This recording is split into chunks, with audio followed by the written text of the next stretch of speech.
नमस्कार, आप सभी का स्वागत है हमारे इस नई वीडियो में। इस वीडियो में आज हम पढ़ने जा रहे हैं भारतीय संविधान के सैलिएंट फीचर्स के बारे में। सैलिएंट फीचर्स कहने का मतलब है कि भारतीय संविधान का विशेष विशेषता के बारे में। हम सभी जानते हैं कि कोई भी चीज़ों को अगर आप परचेज़ करते हैं या फिर कोई भी चीज़ों को आप देखते हैं, तो आप अक्सर बात करते हैं कि इसमें क्या फीचर्स हैं। तो हमारे देश को चलाने के लिए जो सबसे बड़ा पवित्र ग्रंथ है, वो है इंडियन कॉन्स्टिट्यूशन। इस इंडियन कॉन्स्टिट्यूशन का क्या फीचर्स है, क्या इसकी विशेषता है, क्या इसकी खूबसूरती है, इसके बारे में आज इस वीडियो में हम लोग पढ़ेंगे। इस वीडियो को आप एंड तक देखिएगा। मैं सारी चीज़ें आप लोगों के लिए कवर करने का कोशिश किया हूँ। वैसे ये चैप्टर लंबा है, इसलिए मैंने यहाँ पे पार्ट 1 पहले आप लोगों के साथ ला रहा हूँ, उसके बाद पार्ट 2 लाऊंगा। पार्ट 2 को मिस ना करें, इसके लिए चैनल को आप सब्सक्राइब कर लें और बेल आइकन को भी हिट करके रख लें। मैं आप लोगों से कहना चाहूँगा कि वीडियो देखने के बाद अगर वीडियो पसंद आता हो तो वीडियो को लाइक कीजिएगा, कमेंट्स कीजिएगा, कोई सवाल हो, किसी टॉपिक पर आप वीडियो चाहते हो तो भी कमेंट्स कीजिएगा। मेरा कोशिश है कि आप जो कोई भी स्टूडेंट सिविल सर्विस का प्रिपरेशन कर रहे हो, चाहे यूपीएससी का, जेपीएससी का, बीपीएससी का या अदर स्टेट पीसीएस का तैयारी कर रहे हैं आप लोग, तो मुझे उम्मीद है कि आप लोग जरूर कनेक्ट होकर के रहेंगे और होपफुली मेरे से जितना हो पाएगा मैं आप लोगों को असिस्ट करता चलूँगा इस चैनल के माध्यम से। चलिए हम आज बात कर लेते हैं भारतीय संविधान का विशेष विशेषता के बारे में, इंडियन कॉन्स्टिट्यूशन का सैलिएंट फीचर्स के बारे में। सबसे पहले हम लोग वो लिस्ट देखते हैं। जिस तरह से हम लोग मोबाइल में जाते हैं तो पहले मोबाइल खरीदने से पहले उसका फीचर्स का लिस्ट देखते हैं कि क्या क्या इसकी विशेषताएं हैं। हम लोग भारतीय संविधान का सबसे पहले में देखते हैं कि इसमें क्या क्या विशेषताएं ऐड किया गया है। फर्स्ट है आपका लेंदिएस्ट रिटन कॉन्स्टिट्यूशन, पहला विशेषता। दूसरा है ड्रॉन फ्रॉम वेरियस सोर्सेस, हम लोगों ने भारतीय संविधान में जो सोर्स की लिया है वो अलग अलग कंट्री के अलग अलग सोर्सेस से हम लोगों ने ऐड किया है। ब्लेंड ऑफ रिजिडिटी कहने का मतलब है blend of rigidity and flexibility, हमारे भारतीय संविधान का लचीलापन और कठोरता के बारे में कहा गया है। नेक्स्ट है फोर्थ में federal system with unitary bias. Fifth में है parliamentary form of government. Six में है synthesis of parliamentary sovereign and judicial supremacy. Seventh में है integrated and independent judiciary. Eight में है फंडामेंटल राइट्स। 9 नंबर में फीचर्स में अगर देखें तो डीपीएसपी, जिससे हम लोग directive principle of state policy कहते हैं। 10 नंबर में देखें तो फंडामेंटल ड्यूटीज की बात कहा गया है। 11 नंबर में अगर हम बात करें तो ए सेकुलर स्टेट की बात है। 12th नंबर में आपका यूनिवर्सल एडल्ट फ्रेंचाइज। 13 में सिंगल सिटीजनशिप। 14 में इंडिपेंडेंट बॉडीज, इमरजेंसी प्रोविजंस। 16 में 3 टियर गवर्नमेंट एंड 17 में कोऑपरेटिव सोसाइटी। ये तमाम जितने भी फीचर्स आप देख रहे हैं आपके हर एक एग्जाम के लिए इम्पोर्टेंट है। चाहे आप कोई भी एग्जाम का तैयारी कर रहे हो, स्टेट पीसीएस हो, यूपीएससी हो, एसएससी हो या जीएस को लेकर के जब भी आप पढ़ते हो संविधान, तो ये बहुत इंपॉर्टेंट है। अगर इन तमाम फीचर्स को अगर आपने समझ लिया अच्छे से, तो आप यकीन मानिए कि आपकी जो संविधान को लेकर के है वह आपकी सूझबूझ और समझ अच्छी है। चलिए आगे की ओर चलते हैं। सबसे पहला हम लोग देखते हैं लेंदिएस्ट रिटन कॉन्स्टिट्यूशन के बारे में। लेंदिएस्ट रिटन कॉन्स्टिट्यूशन कहने का सेंस क्या है? पहली बात कि कॉन्स्टिट्यूशन होता क्या है। कॉन्स्टिट्यूशन एक लीगल डॉक्यूमेंट्स है। कहने का सेंस ये है कि एक फंडामेंटल लॉ की बुक है, जिससे कि नेशन को सक्सेसफुली और प्रॉपर तरीके से रन कराने के लिए फंडामेंटल और बेसिक लॉ का बुक है। कॉन्स्टिट्यूशन दो प्रकार से होता है, written constitution, unwritten constitution. Written constitution की बात करें तो यूएस, इंडिया आपको एग्जांपल के तौर पर देख सकते हैं। Unwritten constitution Britain. अब यहाँ पे हम लोग बात करते हैं कि the constitution of India is the longest of all written constitution of the world. World में जितना भी कॉन्स्टिट्यूशन लिखा गया है लोकतांत्रिक देशों के लिए, देशों में लिखा है जिन्होंने अपना अपना, उसमें से सबसे बड़ा जो कॉन्स्टिट्यूशन है, लेंदिएस्ट कॉन्स्टिट्यूशन है, वो भारत का है। अब यहाँ पे आपको लगता होगा कि सर भारत का इतना बड़ा संविधान कैसे हो गया। मैं आपको बताना चाहूँगा कि भारतीय संविधान एक अपने आप में यूनिक कंटेंट और स्पिरिट रखता है। इसमें हर एक चीज़ों को ऐड किया हुआ है। आप सभी को पता है कि हमारा ज्योग्राफिकल एरिया इतना बड़ा है, तो हम सभी लोगों को, सभी नागरिकों को अधिकार की बात इसमें कहा है। तमाम रूल एंड रेगुलेशंस को ऐड किया हुआ है, जिसके वजह से यह संविधान कंप्रिहेंसिव है, एलोबरेट है और डिटेल्ड डॉक्यूमेंट्स हैं। आइए आगे देखते हैं हम। जब भारतीय संविधान को हम लोगों ने अडॉप्ट किया 1949, उस वक्त हमारे संविधान में एक प्रियम्बल हुआ करता था, 395 आर्टिकल्स हुआ करता था, 22 पार्ट्स होते थे और 8 शेड्यूल्स था। लेकिन 1949-50 के बाद लगातार संविधान में संशोधन होता रहा। भारतीय संविधान में संशोधन करने के लिए पावर जो है वह आपका पार्लियामेंट के पास है। पार्लियामेंट को पावर आर्टिकल 368 से मिलता है और लगातार संविधान में संशोधन होने की वजह से प्रेजेंट स्थिति में अभी भारतीय संविधान में एक प्रियम्बल है, 465 प्लस आर्टिकल्स देखने को मिलेगा, 25 पार्ट्स हैं और 12 शेड्यूल देखने को मिलेगा। यह भी एक कारण बनता है हमारा संविधान का लेंथीएस्ट होने का, बल्कि होने का और कम्प्रिहेंसिव होने का। इसके अलावा 4 ऐसे फैक्टर्स हैं जो कंट्रीब्यूट करता है भारतीय संविधान को एलिफेंटाइन साइज होने के पीछे। कौन कौन से फैक्टर्स हैं हम देखते हैं। सबसे पहला फैक्टर्स है यहाँ पर फैक्टर्स रेस्पॉन्सिबल फॉर बल्कि कॉन्स्टिट्यूशन। बल्कि कॉन्स्टिट्यूशन होने के पीछे का जो फैक्टर्स हैं वह है आपका ज्योग्राफिकल फैक्टर्स। भारतीय संविधान का ज्योग्राफिकल फैक्टर्स कहने का सेंस ये है कि हम भारतीय संविधान के ज्योग्राफिकल ढांचा को देखें या फिर इंडिया के आप टेरिटरी को देखें तो वास्टेन कंट्री है और इसमें बहुत सारे डाइवर्सिटीज़ हैं। तो तमाम चीज़ों को ख्याल रखते हुए संविधान को लिखा गया है, जिसके वजह से यह वास्टेन और बल्कि है। हिस्टोरिकल फैक्टर्स भी इसके लिए जिम्मेवार है। हिस्टोरिकल फैक्टर्स कहने का मतलब है कि संविधान जब नहीं था हमारे पास, उसके पहले ब्रिटिशर्स का जब राज था, तो यहाँ पे जो लॉ था गवर्नमेंट ऑफ इंडिया एक्ट 1935, यहाँ से भी हम लोगों ने बहुत सारे ऐसे प्रावधान को अपने संविधान में ऐड किया है, जिसके वजह से हमारा संविधान बल्कि हुआ है। और यूँ कहें तो गवर्नमेंट ऑफ इंडिया एक्ट 1935 खुद में ये बल्कि हुआ करता था। हम इस बात को भी समझें कि भारत में एक संविधान है, चाहे वो स्टेट के लिए बात करें या सेंटर के लिए बात करें। हमारे यहाँ पे सेंटर और स्टेट दोनों के लिए एक ही संविधान है, जिसके वजह से भी यह हमारा बल्कि हुआ है। अगर दूसरे स्टेट की बात करें हम यूएस का, तो यूएस में स्टेट के लिए अलग कॉन्स्टिट्यूशन है और यूनियन के लिए अलग कॉन्स्टिट्यूशन है। तो अलग अलग कॉन्स्टिट्यूशन होने से कॉन्स्टिट्यूशन बल्कि नहीं हो पाता, लेकिन हमारे यहाँ पे सेंटर और स्टेट को एक साथ कंपाइल करके सारे प्रोविजंस को लिखा गया है, जिसकी वजह से ये बल्कि है। आप सभी को पता है कि भारतीय संविधान को लिखने के वक्त कॉन्स्टिट्यूएंट असेंबली में जितने भी मेंबर्स थे वे सभी लीगल लुमिनरीज थे। मतलब कहने का मतलब है कि लीगल फ्रेटर्निटी से थे और इन लोगों का सोच था कि भारतीय संविधान को जब लिखा जा रहा हो तो उसमें कोई भी चीज़ें छूट ना जाए, किसी का अधिकार ना छूट जाए।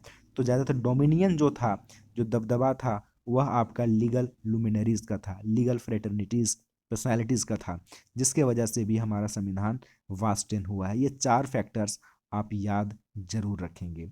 नेक्स्ट है यहाँ पे क्या लिखा हुआ कि भारतीय संविधान में न सिर्फ फंडामेंटल प्रिंसिपल्स की बात कहा जाता है, बल्कि एडमिनिस्ट्रेटिव प्रोविजंस की भी बात यहाँ पे देखने को मिलता है कि शासन प्रशासन कैसे चलेगा।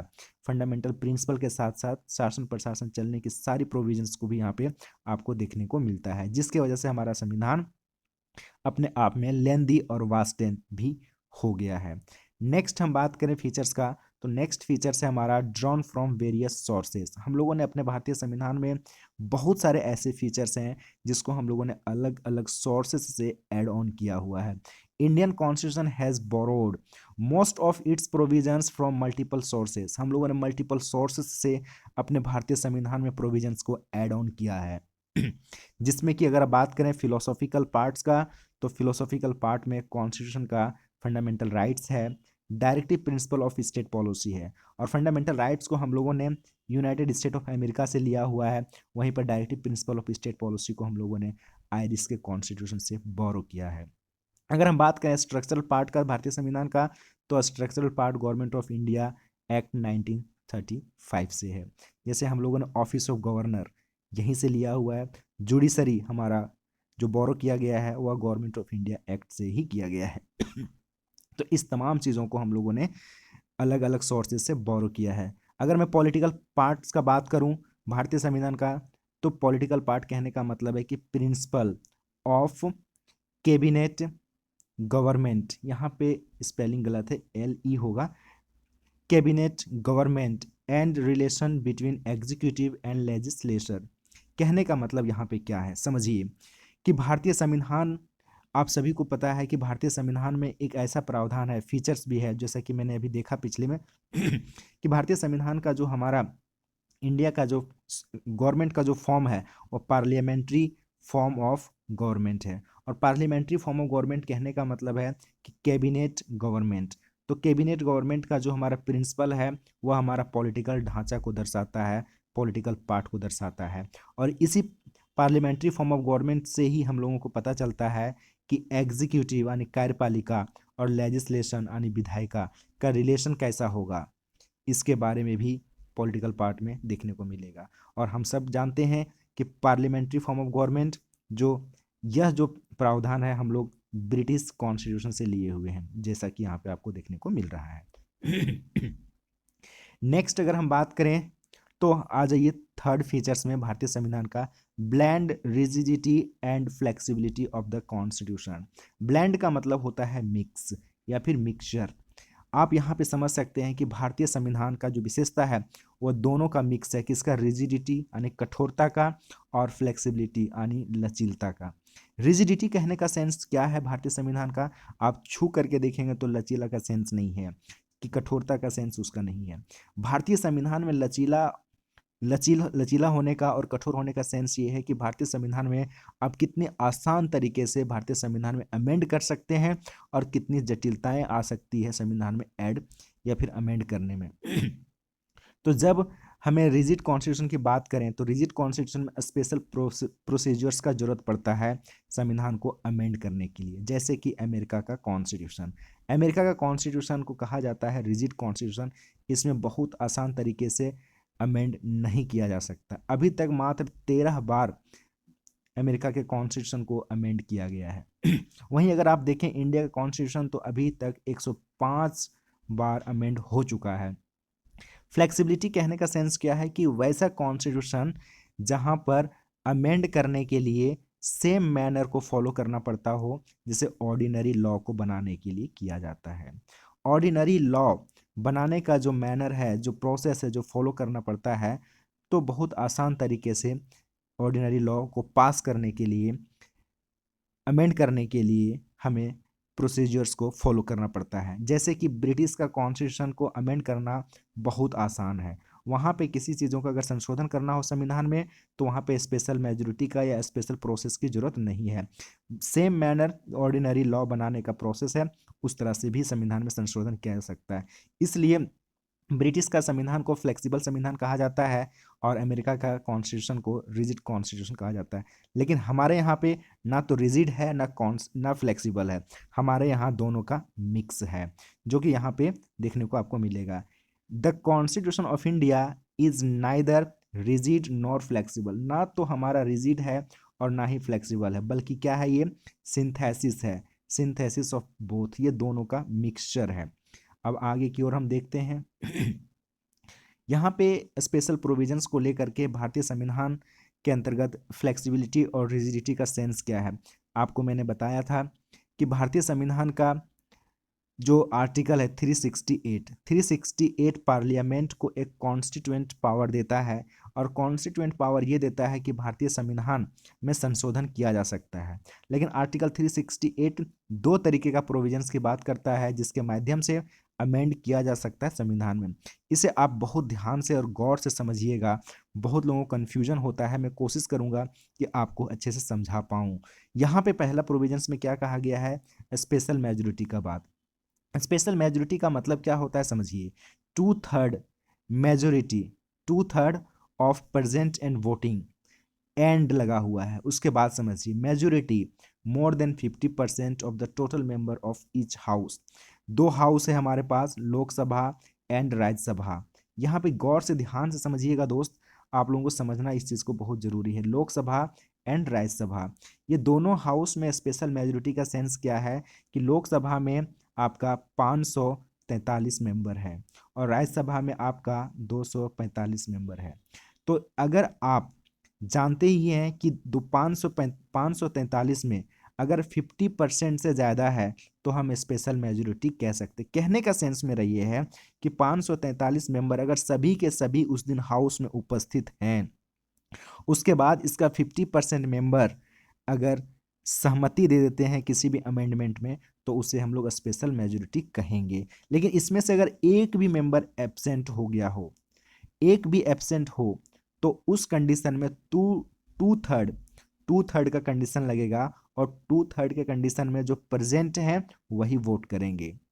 फिर कंडीशन यहाँ पे पलट जाता है। यहाँ पे 51% की बात होगा, लेकिन यहाँ पे 66% की बात हो जाएगा। 66% का लोचा कब होगा दोस्त, इसको फिर से समझ लीजिए। जब एक भी मेंबर एब्सेंट हो तो हम स्पेशल मेजोरिटी में टू थर्ड मेजोरिटी जो प्रेजेंट है वही वोट करेंगे, और पूरा का पूरा सभी लोग उपस्थित हों तो 50% से ज़्यादा लोग अगर उसमें सहमति दे देते हैं तो उसे हम लोग स्पेशल मेजोरिटी कहेंगे। और दोनों हाउस से आपको अलग अलग मेजोरिटी पास करवाना होगा। आई होप ये बात समझ में आ गया होगा। दूसरे में देखिए यहाँ पे क्या कहा जाता है कि स्पेशल मेजोरिटी तो होगा ही होगा। दूसरा तो और जटिलता की बात करता है कि स्पेशल मेजोरिटी तो होगा ही पार्लियामेंट का, and with the ratification by half of the total state.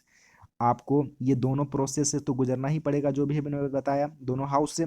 उसके बाद आपको जो कंट्री का जो स्टेट का कंट्री का जो स्टेट है, झारखंड, बिहार, यूपी, इनसे भी सहमति लेना पड़ेगा। इनसे इनका भी रेटिफिकेशन का जरूरत है। तो याद रहे कि आप लोगों को पता है कि दो तरीके का बात कहा जाता है संविधान में संशोधन के प्रोसेस। आप लोगों ने जीएसटी का नाम सुना होगा। जीएसटी का बिल के टाइम पर आपको सेकेंड वाला प्रोसेस को अपनाया गया था। स्पेशल मेजोरिटी के साथ साथ स्टेट का भी कंसर्न यहाँ पे लिया गया था। और ये दोनों बात आई होप समझ में आ गया होगा। नेक्स्ट आप देखें तो यहाँ पे सिंपल मेजोरिटी की बात कहा जाता है। आमतौर पर लोग यही बोलते हैं कि आर्टिकल 368 में दो तरीके के प्रोविजंस की बात करता है, तीन तरीके का बात करता है। तो आर्टिकल 368 ओनली दो प्रोविजंस की बात करता है जो मैंने डिस्कशन किया पहले। सिंपल मेजोरिटी सम टाइम हमें इसकी जरूरत पड़ता है। Some provisions of the constitution can be amended by simple majority of the parliament in the manner of ordinary legislative process. संविधान के कुछ ऐसे प्रावधान हैं जिसमें बहुत ज़्यादा स्पेशल मेजोरिटी की जरूरत नहीं है, तो वहाँ पर भी संविधान में संशोधन किया जा सकता है स्पेशल मेजोरिटी के माध्यम से भी। अब यहाँ पे नोट करने की बात क्या है कि these amendments do not come under article 368। कहने का मतलब है कि सिंपल मेजोरिटी से जब संविधान को संशोधन किया जाता है तो वह हमारा आर्टिकल 368 के अंतर्गत नहीं आता है। आई होप ये पेज, ये पीपीटी आपको समझ में आना जरूरी था और समझ में आ गया होगा, मैं समझा पाया होगा, मैं ऐसा समझता हूँ। आगे यहाँ पे देखिए कि फेडरल सिस्टम की बात कहा गया कि फेडरल सिस्टम के साथ साथ हमारा जो है यूनिटरी बायस की बात करता है। एक बात मैं आप लोगों को समझाना चाहता हूँ। इंडिया है, इंडिया में यूनियन गवर्नमेंट है और स्टेट गवर्नमेंट है। इसी को बोलते हैं संघात्मक ढांचा, जिसे बोलते हैं यूनिटरी सिस्टम। लेकिन आप लोगों को यहाँ पे क्या देखने को मिल रहा है कि फेडरल सिस्टम के साथ साथ यूनिटरी बायस है। यूनिटरी बायस कहने का मतलब है स्टेट गवर्नमेंट ना होना, सिर्फ यूनियन गवर्नमेंट का होना। ये सेंस है, ये इसका बात है। इसको हम लोग डिटेल से पहले समझते हैं कि constitution of India contain almost federal features. हम लोग इंडिया में जो है फेडरल फीचर्स अगर बात करें तो देखिए ड्यूअल गवर्नमेंट हमारा जो है, यूनियन गवर्नमेंट और स्टेट गवर्नमेंट किसका फीचर्स है, तो याद रखिएगा ड्यूअल फेडरल फीचर्स का है। नेक्स्ट है division of powers, written constitution, supremacy of constitution, rigidity of constitution, independence judiciary and bicameralism. ये आपका एग्जाम्पल है, ये इसका फीचर्स है फेडरल फीचर्स का। अभी हम लोग देखेंगे इसके बाद यूनिटरी फीचर्स को। यहाँ पे ध्यान रखने की बात क्या है आपको कि ये सारी चीज़ों को याद रखिएगा। ऑब्जेक्टिव में पूछा जाता है कि फेडरल फीचर्स का कौन कौन फेडरल फीचर्स में आता है, तो dual government, division of power, written constitution, supremacy of constitution, rigidity of constitution, independence judiciary and bicameralism. Bicameralism का मतलब होता है द्विसदनीय। आपको पता है कि यूनियन में दो सदन है हमारा, लोकसभा और राज्यसभा। लेकिन आप स्टेट की बात करें तो स्टेट में भी आपको बाईकैमरलिज्म देखने को मिलेगा। जैसे अलग अलग स्टेट में है, जैसे तेलंगाना में है, उत्तर प्रदेश में है, महाराष्ट्र में है, कर्नाटका में है, आंध्र प्रदेश में और बिहार में। टोटल 6 राज्यों में आपको बाईकैमरलिज्म देखने को मिलेगा, जहाँ पे विधानसभा भी है और विधान परिषद भी है।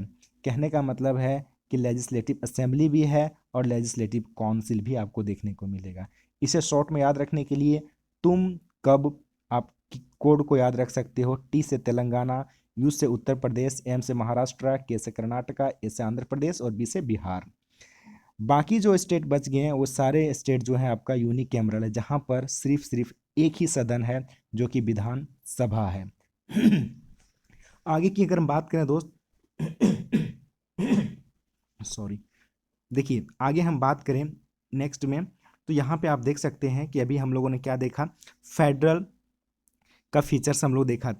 जहाँ पे नॉन फेडरल की बात करें या फिर यूनिटरी की बात करें तो क्या क्या यहाँ पे फीचर्स है, strong centre, single constitution, single citizenship, flexibility of constitution, integrated judiciary, appointment of state governor bye centre. ये सब देखिए यूनिटरी है, इसमें सिर्फ और सिर्फ एक कल का बात करता है। जैसे स्ट्रॉन्ग सेंटर कब हो जाता है, सेंटर सबसे ज़्यादा पावरफुल है, सिंगल कॉन्स्टिट्यूशन है, हमारे यहाँ पे सिंगल सिटीजनशिप की बात कहा जाता है, फ्लेक्सिबल कॉन्स्टिट्यूशन है, उसके बाद इंटीग्रेटेड जुडिशरी है, अपॉइंटमेंट ऑफ स्टेट गवर्नर, जितने भी गवर्नर का अपॉइंटमेंट होता है वो सिर्फ और सिर्फ सेंटर करता है।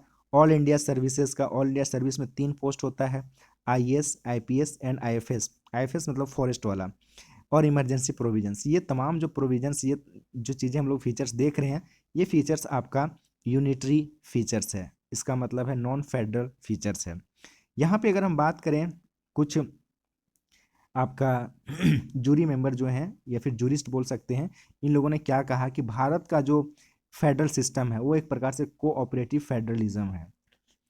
एक ने कहा, इन्होंने कहा ग्रैनविल ऑस्टिन ने, ये कभी कभी ऑब्जेक्टिव पूछा भी जाता है कि ग्रैनविल ऑस्टिन ने क्या कहा है कि भारत का जो संघात्मक ढांचा है वो सहयोगात्मक है, कोऑपरेटिव फेडरलिज्म है।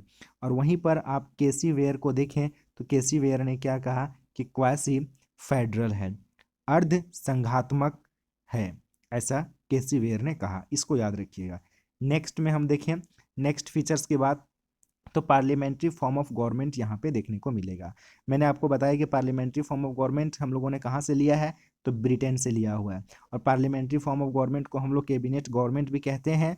और यहाँ पे आप देखें कि इसे हम लोग रिप्रेजेंटेटिव पार्लियामेंट्री डेमोक्रेसी को प्रोवाइड करता है हमारे कॉन्स्टिट्यूशन। साथ ही साथ पार्लियामेंट्री सिस्टम क्या होता है और प्रेसिडेंशियल सिस्टम क्या होता है, आप लोग यहाँ पे जानते हैं कि भारत में हमारा पार्लियामेंट्री फॉर्म ऑफ गवर्नमेंट है, पार्लियामेंट्री सिस्टम है, पार्लियामेंट सिस्टम। यह जो काम करता है हमारा वो principle of cooperative and coordination से काम होता है, किस किस के बीच में, तो लेजिस्लेटिव एंड एग्जीक्यूटिव ऑर्गन्स के बीच में, ये होता है पार्लियामेंट्री फॉर्म ऑफ गवर्नमेंट।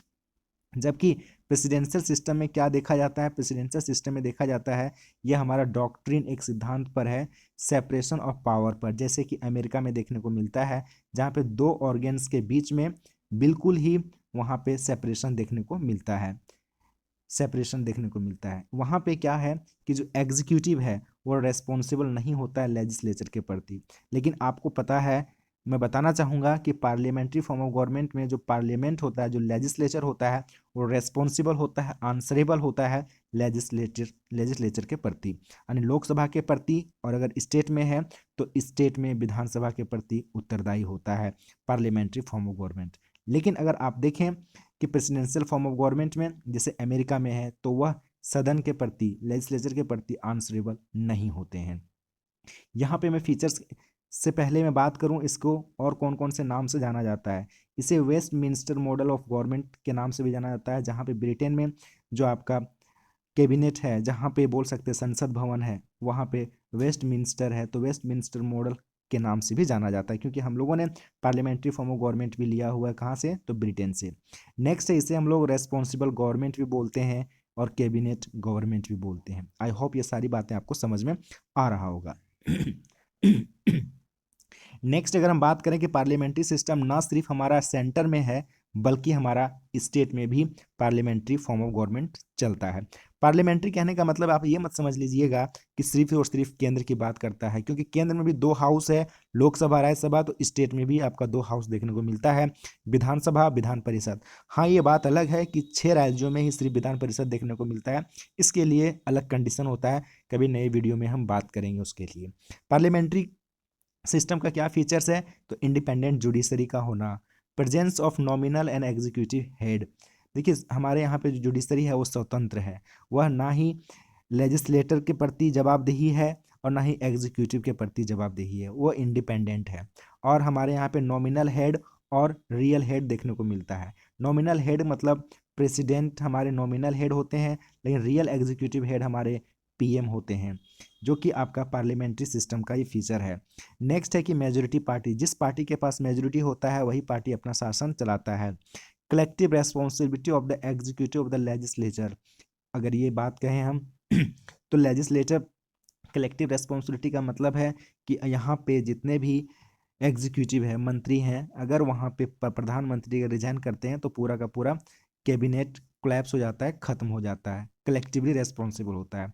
यहाँ पे membership of the ministers in the legislature, आप जानते हैं कि जो भी एमपी एमएलए बनते हैं वह एक मेंबर होता है उनका, मेंबर ऑफ पार्लियामेंट का, लेकिन यही मेंबर ऑफ पार्लियामेंट जब मिनिस्टर्स का पद ग्रहण करते हैं तो मिनिस्टर्स का भी ये मेंबरशिप को होल्ड करते हैं। नेक्स्ट है आपका कि लीडरशिप ऑफ प्राइम मिनिस्टर, जो हमारे केंद्र में, और हम स्टेट में देखें तो चीफ मिनिस्टर का लीडरशिप होता है। लोकसभा जो है हमारा वह डिसॉल्व होता है, जिसको हम लोग लोअर हाउस बोलते हैं केंद्र में, और स्टेट में असेंबली है वह भी डिसॉल्व होता है। डिफरेंट क्या है हमारा, क्योंकि हम लोगों ने पार्लियामेंट्री फॉर्म ऑफ गवर्नमेंट कहाँ से लिया है, तो ब्रिटेन से लिया है, तो ब्रिटेन के साथ में हम लोग पूरा का पूरा डिट्टो कॉपी पेस्ट नहीं किया है, बल्कि आप देखिए यहाँ पे क्या डिफरेंस है कि ब्रिटेन में जो भी कानून अगर बना दे पार्लियामेंट तो उसको कोई भी नहीं काट सकता है, लेकिन हमारे यहाँ पे सुप्रीम कोर्ट जुडिशियल रिव्यू करके उसको अनकॉन्स्टिट्यूशनल करार भी दिया जा सकता है अगर वो संविधान के साथ मैच नहीं करता हो। तो यहाँ पे क्या कहा गया कि Indian parliament is not sovereign body. Sovereign body का मतलब होता है जिसके ऊपर ना कोई दबदबा हो और ना किसी के प्रति वो उत्तरदायी हो। तो हमारे यहाँ का जो पार्लियामेंट्री सिस्टम है वो सॉवरेन नहीं है दोस्त। इसका मतलब है कि पार्लियामेंट अगर कोई कानून बनाती है तो उस कानून को जुडिशियल रिव्यू हो सकता है और अनकॉन्स्टिट्यूशनल और नल एंड अवॉइड भी किया जा सकता है। बट ब्रिटिश का पार्लियामेंट सॉवरेन है दोस्त, वहाँ पे जो भी कानून पार्लियामेंट बना देती है उसको सुप्रीम कोर्ट भी वहाँ पे खारिज नहीं कर सकता है। तो ये डिफरेंस है, याद रखना आप। नेक्स्ट अगर हम बात करें synthesis of parliamentary sovereignty and judicial supremacy, अब यहाँ पे आप समझिए कि पार्लियामेंट सॉवरेनिटी कहाँ पे है, तो ब्रिटेन में है, जैसा कि अभी हम लोगों ने देखा। नेक्स्ट है आपका जुडिशियल सुपरमेसी, तो जुडिशियल सुपरमेसी जो है वह आपका अमेरिका में है। तो हम लोगों के पास सिंथेसिस है, हम लोग दोनों का मिक्सचर को लिए हुए हैं ना। हमारे यहाँ पे पार्लियामेंट अपने आप में सुपर है कि आपने जो कानून बना दिया उसको खारिज नहीं किया जा सकता, ऐसा नहीं है। इसका मतलब है कि इसका भी चेक एंड बैलेंस करने के लिए आपका जुडिशरी है, और जुडिशरी भी अपने आप में सुपरमेसी नहीं है। तो फिर सुपरमेसी क्या है सर? हमारे यहाँ ना पार्लियामेंट सुपर है और ना जुडिशरी सुपर है, हमारे यहाँ पे कॉन्स्टिट्यूशन सुपर है। No one is above of the constitution, constitution से ऊपर कोई भी नहीं है। अब यहाँ पे समझ सकते हैं कि ब्रिटिश पार्लियामेंट जो है हमारा, वहाँ पे सॉवरेनिटी ऑफ पार्लियामेंट है, जैसा कि अभी मैंने आपको बताया डिफरेंस में।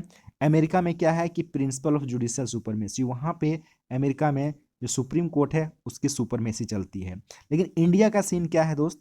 इंडिया में जो स्कोप है वो जुडिशियल रिव्यू पावर है सुप्रीम कोर्ट के पास इन इंडिया में। और इंडिया का जो इंडिया में जो सुप्रीम कोर्ट का जो आप यहाँ पे देख सकते हैं, the scope of judicial review power of supreme court in India is narrow then US. अब यहाँ पे समझ लीजिए थोड़ी सी बातों को, क्योंकि देखिए जीएस में ना समझना बहुत जरूरी होता है चीज़ों को।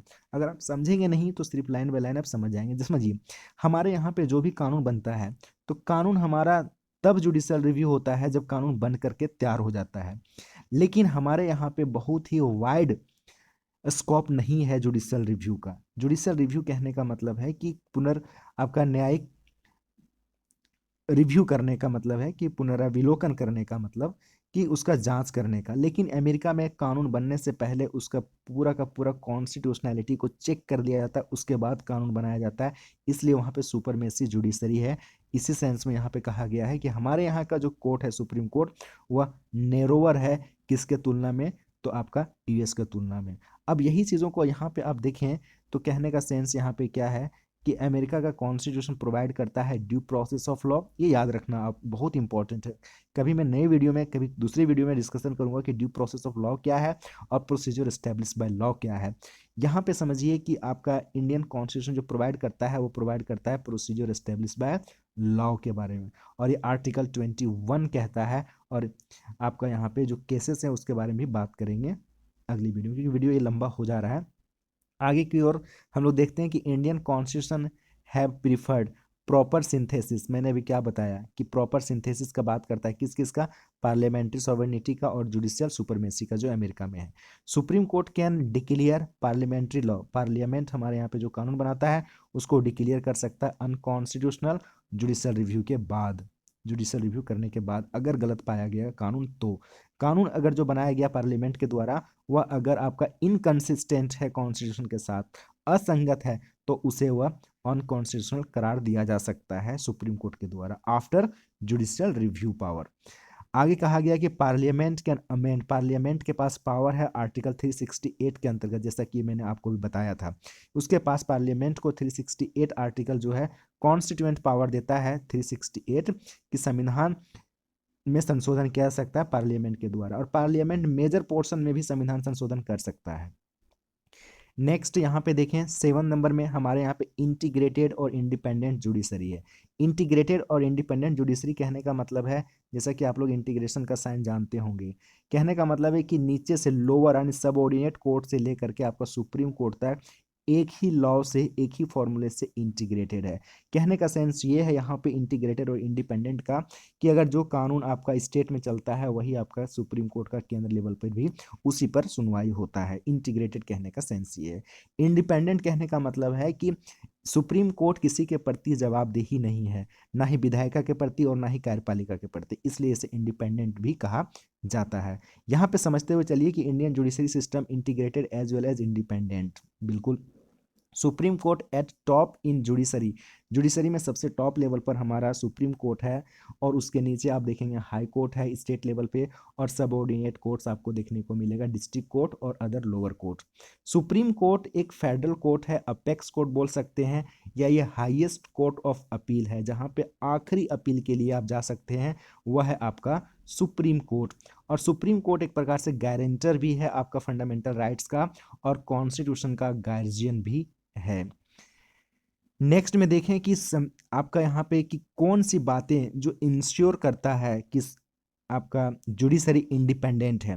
आप ऐसे ही कह दोगे कि नहीं सुप्रीम कोर्ट तो स्वतंत्र है, स्वतंत्र होने के पीछे का कारण क्या है, इसमें है कि वो कोई भी फैसला सुनाए तो उसमें उसका फिक्स टेन्योर रहेगा। कोई ऐसा नहीं कह सकता है केंद्र सरकार कि आपने मेरे खिलाफ में एक जजमेंट सुनाया तो आपका सर्विस सस्पेंड कर दूंगा। अगर सस्पेंड हो जाएगा तो उसको इंडिपेंडेंट तो फील होगा नहीं। तो उनके सिक्योरिटी है उनके टेन्योर का, जजेस का 65 साल में रिटायर होगा तो 65 साल में ही रिटायर होंगे वो। नेक्स्ट है फिक्स्ड सर्विस कंडीशन, किसी के अगेंस्ट में या फिर किसी के फेवर में फैसला जाता हो तो ऐसा नहीं है कि उसके सर्विस कंडीशन को घटा दिया जा सकता है। नेक्स्ट है कि all expenses of supreme court charge consolidated fund of India, Bharat सरकार के संचित निधि से ही सारे एक्सपेंसेस को निकाला जाएगा सुप्रीम कोर्ट के लिए। Prohibition on discussion on the conduct of जजेस इन द लेजिस्लेचर, अगर जज ने कोई भी कंडक्ट कोई भी फैसला अगर सुनाया है तो आप या फिर कोई भी, कहने का मतलब है कि पार्लियामेंट हो या फिर विधानसभा हो, उसके बारे में डिस्कशन नहीं कर सकता है कि लो जी देखो ना सुप्रीम कोर्ट ने क्या जजमेंट दे दिया है, चलो हम लोग से अपने संसद भवन में चर्चा शुरू कर देते हैं, नहीं कर सकते हैं। तो ये इसका इंडिपेंडेंट को मजबूत करता है। दूसरी बात है इंडिपेंडेंट होने का कि बैन है, सुप्रीम कोर्ट के जितने भी जजेज रिटायर होंगे वो प्रैक्टिस नहीं कर सकते हैं। Power to punish, supreme court के पास पावर है कि कोई भी व्यक्ति अगर कोर्ट का अवमानना करता हो, कंटेम्प्ट करता हो, तो सुप्रीम कोर्ट के पास अधिकार है कि वह पनिश कर सकते हैं। Separation of judiciary from the executive, और एग्जीक्यूटिव से इसको अलग रखा गया है क्योंकि अगर एग्जीक्यूटिव के साथ ये मिला हुआ रहेगा तो ये इन्फ्लुएंस होकर के काम करेगा, इसलिए इसे अलग रखा गया है। डीपीएसपी अब जब पढ़ेंगे तो डीपीएसपी के आर्टिकल 50 के अंतर्गत ये बात कहा गया है कि जुडिशरी को और एग्जीक्यूटिव को सेपरेट रखने की बात है। नेक्स्ट हम बात करें यहाँ पे, तो लास्ट हम लोग इस वीडियो में देख रहे हैं वह है फंडामेंटल राइट्स। भारतीय संविधान की एक विशेषता में खास विशेषता है फंडामेंटल राइट्स। आप सभी को पता है कि भारतीय संविधान के पार्ट 3 में, भारतीय संविधान के पार्ट 3 में फंडामेंटल राइट्स की बात कहा गया है, और पार्ट 3 को ही मैग्ना कार्टा भी कहा जाता है। और फंडामेंटल राइट्स को हम लोगों ने यूनाइटेड स्टेट अमेरिका से लिया हुआ है, और अभी प्रेजेंट टाइम में 6 फंडामेंटल राइट्स हैं। ओरिजिनल के टाइम पे ये 7 फंडामेंटल राइट्स हुआ करता था, जिसे हम लोग प्रॉपर्टी राइट को हटा दिया संविधान संशोधन के माध्यम से। अब यहाँ पे देखेंगे कि राइट टू इक्वालिटी है, right to freedom, right against exploitation, right to freedom of religion, cultural educational rights, right to constitutional remedies. ये सब अभी भी वर्तमान में हमारे पास जो है फंडामेंटल राइट्स हैं। Fundamental rights mean, fundamental rights जो है प्रमोट करता है किसके आइडिया को प्रमोट करता है, तो पॉलिटिकल डेमोक्रेसी को प्रमोट करता है। देखिए 3 तरीके का डेमोक्रेसी है, पॉलिटिकल डेमोक्रेसी, सोशल डेमोक्रेसी और इकोनॉमिकल डेमोक्रेसी। तो ये पॉलिटिकल डेमोक्रेसी को प्रमोट करता है, ना कि सोशल और ना ही economical. Social and economical democracy को प्रमोट करता है DPSP, directive principle of state policy. ये याद रखिएगा, कई दफा सवाल पूछा भी गया है यूपीएससी के द्वारा और अलग स्टेट पीसीएस के द्वारा। तो फंडामेंटल राइट्स किसको प्रमोट करता है, किसके आइडिया को प्रमोट करता है, तो पॉलिटिकल डेमोक्रेसी के आइडिया को प्रमोट करता है।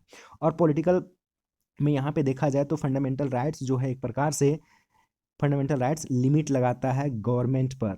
कैसे लोगों पर, यहाँ पे देखिए जो एग्जीक्यूटिव है, मान लीजिए कि कोई ऐसे टायरेनी एग्जीक्यूटिव है जो उत्पीड़न करता हो, जुल्म करता हो, अत्याचार करता हो, ऐसा कार्यपालिका हो, या फिर आर्बिट्रेरी मनमाने तरीके से अगर लॉ बनाया जाता हो, तो उस पर भी लिमिट लगाता है। ये लिमिट लगाने का सेंस क्या है, समझ लीजिए आप, कि पार्लियामेंट हो या फिर स्टेट का लेजिस्लेचर हो, अगर कोई भी कानून बनाता हो और उस कानून में अगर फंडामेंटल राइट्स का वायलेशन हो रहा हो आपका, तो वह कानून रद्द माना जाएगा। उस कानून का जुडिशियल रिव्यू के बाद उस कानून को नल एंड एवॉइड और अनकॉन्स्टिट्यूशनल करार दिया जा सकता है। तो इसका कहने का मतलब क्या हुआ कि फंडामेंटल राइट्स जो है गवर्नमेंट पर लिमिट लगाता है कि मनमाने तरीके से कानून नहीं बना सकते हो, और एग्जीक्यूटिव भी कहता है कि अगर आप अत्याचार कर रहे हो तो एटलीस्ट कम से कम आप फंडामेंटल राइट्स का वायलेशन किसी भी व्यक्ति का, किसी भी इंडिविजुअल का नहीं कर सकते हो। तो फंडामेंटल राइट्स एक प्रकार से लिमिटेशंस की काम करता है, जो कि गवर्नमेंट को लगाम लगाता है। नेक्स्ट अगर बात करें यहाँ पे कि फंडामेंटल राइट्स का अगर आपका वायलेशन होता है तो उसको आप जुडिशरी में, सुप्रीम कोर्ट और हाई कोर्ट जा करके उसको आप लागू करवा सकते हो। इसका मतलब है कि फंडामेंटल राइट्स जो है आपका जस्टिसेबल नेचर का है। जस्टिसेबल नेचर कहने का मतलब है कि इसे आप इन्फोर्स करवा सकते हो कोर्ट लॉ के द्वारा, जब आपका कभी फंडामेंटल राइट्स का वायलेशन होता हो। मैं एक बार बताया था कि फंडामेंटल राइट्स का वायलेशन होने पर आप सुप्रीम कोर्ट जा सकते हो। आर्टिकल 32 आपको इम्पावर्ड करता है, और सुप्रीम कोर्ट के लिए आपका 226 आर्टिकल आपको इम्पावर्ड करता है। जब आप सुप्रीम कोर्ट या हाई कोर्ट जाएंगे तो सुप्रीम कोर्ट और हाई कोर्ट के पास अधिकार होता है। सुप्रीम कोर्ट आर्टिकल 32 के तहत 5 तरीके का रिट जारी करता है, याचिका जारी करता है। जो व्यक्ति, जो स्टेट आपका फंडामेंटल राइट्स को वायलेट किया है उसके लिए हेबियस कॉर्पस जारी कर सकते हैं, मेंडमस जारी कर सकते हैं, प्रोहिबिशन जारी कर सकते हैं, सर्सियोरी जारी कर सकते हैं, क्वो वारंटो जारी किया जा सकता है आपके फंडामेंटल राइट्स को रीस्टोर करने के लिए, इंश्योर करने के लिए और उसको इन्फोर्स कराने के लिए। फंडामेंटल राइट्स इसका मतलब ये नहीं कि आपको मिल गया है तो ये एब्सोल्यूट है, ये क्वालिफाइड भी है। जैसा कि आप बोल सकते हैं कि मुझे बोलने की आज़ादी है, मुझे घूमने की आज़ादी है, तो आप बोलने की आज़ादी में आप किसी को गाली ना दे दो, आप कभी ऐसे कुछ बातें ना कह दो कि कम्युनिटी में दंगा फसाद हो जाए, तो आपको सब्जेक्ट टू रीजनेबल रिस्ट्रिक्शंस भी लगाया गया। आप बोलोगे कि फंडामेंटल राइट्स के अंदर मुझे कहीं भी घूमने का आज़ादी है, तो आप बोलोगे कि मैं जंगल में चला जाऊंगा जो रिस्ट्रिक्टेड जंगल है वहाँ पे घूमने के लिए, वहाँ पिकनिक मनाने के लिए आप जाना चाह रहे हो, तो वहाँ पे आपको रोका जा सकता है, क्योंकि जहाँ पे रीजनेबल रिस्ट्रिक्शंस है आप लगा सकते हो। आप लाख बोल लो कि मेरा फंडामेंटल राइट्स है घूमना जाना, तो भी नहीं जा सकते हो। नेक्स्ट है आपका दे आर नॉट सैक्रोसेंट, ये बिल्कुल पवित्र नहीं है। पवित्र कहने का मतलब नहीं, कहने का मतलब है कि इसको संशोधन भी किया जा सकता है, फंडामेंटल राइट्स में संशोधन भी किया जा सकता है, इसलिए इसे सैक्रोसेंट नहीं कहा गया है। कहने का मतलब है कि दे कैन बी कर्टेल, इसे काटा भी जा सकता है, छोटा भी किया जा सकता है कट, और इसे रिपील्ड भी किया जा सकता है, हटाया भी जा सकता है पार्लियामेंट के द्वारा आर्टिकल 368 का पावर का यूज करते हुए। यानी फंडामेंटल राइट्स को भी अमेंड किया जा सकता है, कर्टेल किया जा सकता है, रिपील किया जा सकता है। इसमें नेक्स्ट पॉइंट जो है हमारा इसको सस्पेंड भी किया जा सकता है आपका फंडामेंटल राइट्स को, और कंडीशन ये है कि नेशनल इमरजेंसी के दौरान आपका सारे के सारे फंडामेंटल राइट्स को सस्पेंड किया जा सकता है, सिवाय छोड़ करके आपका 20 और 21 आर्टिकल। ये ध्यान रखना बहुत इंपॉर्टेंट चीज़ है कि 20 और 21 आर्टिकल को छोड़ करके सारे फंडामेंटल राइट्स को आपका सस्पेंड किया जा सकता है नेशनल इमरजेंसी के दौरान। ये बहुत दफ़ा क्वेश्चन पूछा भी गया है। नेक्स्ट में हम बात करें तो आप सभी का बहुत बहुत धन्यवाद। आप सभी ने यहाँ तक पैशनेटली सुना देखा, इसके लिए बहुत बहुत धन्यवाद। Thank you so much. आप चैनल में नए हैं तो चैनल को सब्सक्राइब कर लीजिए, वीडियो को लाइक कीजिए, कमेंट्स कीजिए, शेयर कीजिए, और चैनल को सब्सक्राइब करते हुए जो भी बातें हैं आप जरूर शेयर कीजिएगा। मिलते हैं नए वीडियो में, नए पार्ट में, तब तक आप लोग अपना ख्याल रखिए। बहुत बहुत धन्यवाद, बहुत बहुत शुक्रिया आप सभी का। आप लोग तैयारी में लगे रहिए, जिस किसी का भी तैयारी कर रहे हैं आप लोग। धन्यवाद।